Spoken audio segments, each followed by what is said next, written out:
There's going to be times where we may have disagreements. We generally agree more than we disagree, but we both want the same thing. Do we? Yeah, I think Okay, so. we do. When it comes to the company, Yeah. other places. Neither of you is hoping for failure. You're both hoping that you're going to achieve something special. If we have a disagreement, I think you really have to boil it down to what are you disagreeing about? Are you disagreeing about style? Or are you disagreeing about substance? If you're disagreeing about substance, figure it out. If you're disagreeing about style, I think you got to allow a little more wiggle room to say, okay, this is this generation's style versus previous generation's style. But if the substance is wrong, that's then where you can come back and challenge each other.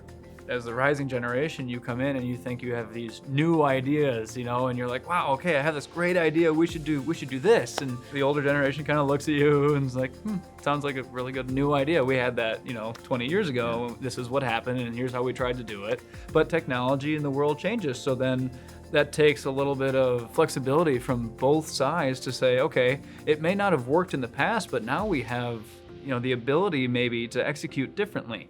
So new ideas really turn into questions that you look to the next generation for and say, hey, I got this idea, but what are your thoughts on it? When you look at what's happening in your kids' lives, it just becomes glaringly obvious that you need to be listening and learning to the rising generation, your children or others, and paying attention to how they're thinking, how they're using tools in a different way, just the same way I would have used tools that previous generations wouldn't have understood. It's a pretty fun adventure when you kind of dive into it, but it's a little scary at first.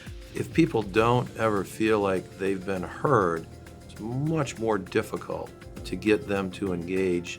If everybody, however, feels that they've been heard, even if you don't follow what they want to do, at least they've had the opportunity to express themselves.